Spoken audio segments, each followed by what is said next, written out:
Good morning and welcome to India. Here we are having a faith chat with the incredible Mary Fisher, who has been living in Gobind Sadan for the past 20 something years.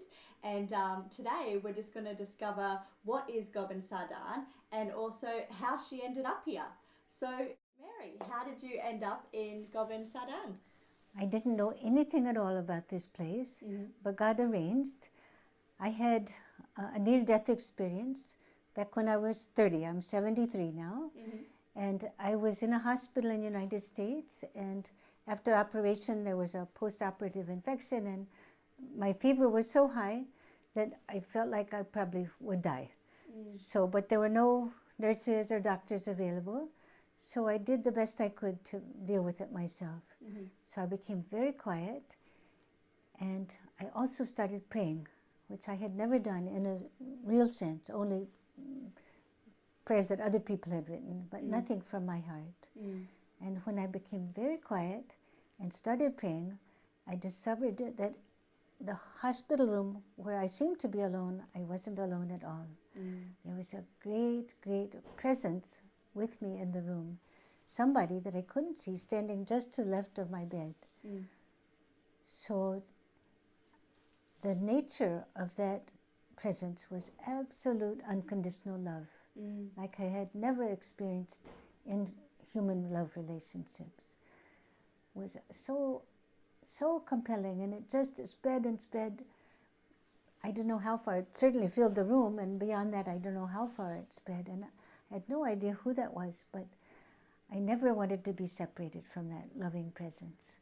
So I started talking to that being whom I couldn't see. I said, "This is your body now. You do whatever you like with it. Kill it, keep it alive, it doesn't matter. But please always keep me with you. Please allow me to serve you. But please don't take me away from my children," because they were small then. So then eventually doctors came, nurses came, and they gave me the proper medicine, and I didn't die. But my great desire was to always stay in touch with that being whom I didn't know who it was. So for 17 years, that being was guiding me from inside, saying, go there, speak to that person, keep quiet, do something now. Different kinds of things, and also giving me more detailed guidance inside. And so I traveled around the world, partly to find my way to God, but also in the quest of doing research on my textbook on the world's religions, and also doing research for my global radio program on the environment. So in those two things came together. A friend called me in 1990 and said, "There's a great saint visiting from India." This was in the United States. I'm from the United States originally. He said, "There's a great saint visiting. Would you like to take his interview for your radio program?" I said, "Okay." So with great difficulty, I got to that place and sat down with all my heavy professional recording equipment and everything. And then when the saint came out, I was sitting in a chair. They gave me a chair next to his chair.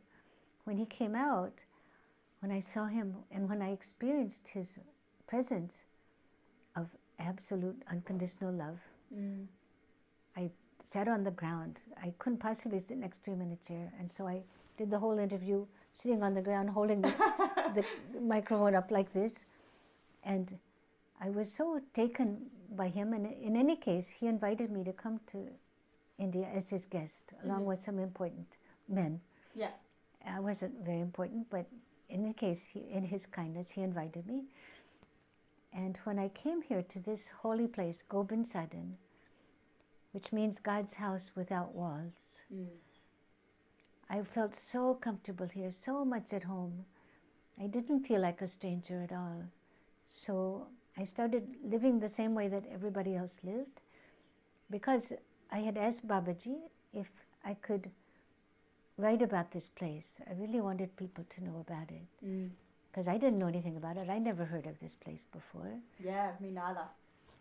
It's very well hidden secret. Yeah. We don't know how it's been kept so secret, because Babaji is such a tremendously powerful spiritual figure. Such miracles we see around him all the time. He's left his body by now, but the miracles continue because he's still very present. Without him, we couldn't do anything. So I asked him if I could write about this place. He said, okay, but only if you write from your own experience. So I lived as anybody else lived, and I worked in the fields. I sat in the holy fire in the middle of the night. Whatever people were doing, I did that. So I'm still here. So many years later. I've been here 26 years so far, and my whole life is dedicated here. Wow. Even though I have a very loving family back in the States, thank God, they're all very supportive. And to me, living here is like being in paradise. Because so many different kinds of people, Sikhs, Hindus, Muslims, Christians, Buddhists, Jews, Jains, everything. They all come through this holy place and find themselves at home here. And what is Gobind Sadan? This is we can say, a living interfaith community in which worship of God, the same one God, goes on in many different ways around the clock, all the time, and in which we celebrate the great holy days of all religions, also with great enthusiasm and great love. So on Christmas, for instance, you'll find thousands of people who aren't Christians celebrating Jesus with so much love and joy, nothing commercial at all, celebrating the advent of Jesus. Or on Eid, any of the big Eid celebrations, we have our own mosque, we have our place of Jesus where he appeared, we have a place of Buddha, a place of Mahavir, place of several holy fires going on around the clock, place of the sacred Sikh scripture, Guru Granth Sahib, many places all over. And in each one, when we have a big holy day coming, a lot of people of all different religions gather in that place to celebrate that prophet, that teaching. And so on Eid celebrations, you'll find a lot of people who are not Muslims standing with their Muslim brothers in order to say namaz best they can in honor of the Prophet Muhammad or in honor of the teachings of Holy Quran. And the same with Christmas, of course, the same with all the holy days, Guru Gobind Singh's birthday. We celebrate everything we can. We go from celebration to celebration because this is our lifeblood. Yeah, fantastic. Taking the blessings and teachings of all the prophets and trying to live this by the teachings, which are all the same. Our teacher, who never allowed us to call him a guru, Babaji Singh, he said, don't call me a guru, I'm just like you, I'm just a human being, trying to be a better human being. If you have to call me something, you can call me a teacher, but actually I'm just a farmer, just a son of a farmer. So he never called attention to himself. He never displayed his spiritual power, which is tremendous. We see people, dying people coming back to life. We see people who have been years and years and years without children being blessed with a child. We see all kinds of healings from all kinds of problems that people have. And they continue to come here and they continue to get solutions to their problems. So this is a place where 24 hours a day you'll find genuine spirituality with no restrictions. Great respect for all the prophets, but no institution is sitting on our head saying you have to do it this way, you can't do it that way. Yeah, right. Yeah.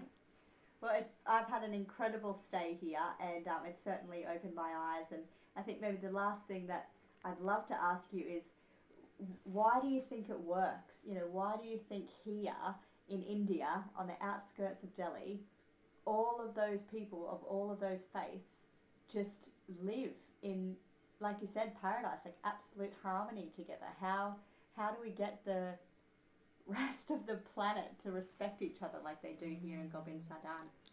This is a very important question because we want the whole world to be like Gobind Sadan. To me, this is a natural way of living. If you listen to the teachings of Babaji, again and again he criticizes the so-called authority figures in each religion of misleading people, of leading them away from God and even away from their own prophet. for the sake of power and money and whatnot. If Babaji takes people back to the original teachings and life stories of the prophets, reminds us of the true essence of each religion. If we can go back to focus on that, on what's real in each religion, then we're not separate. We're not divided from each other. They didn't come to divide us from each other. They came to love us. They came to help us. They never came to teach hatred.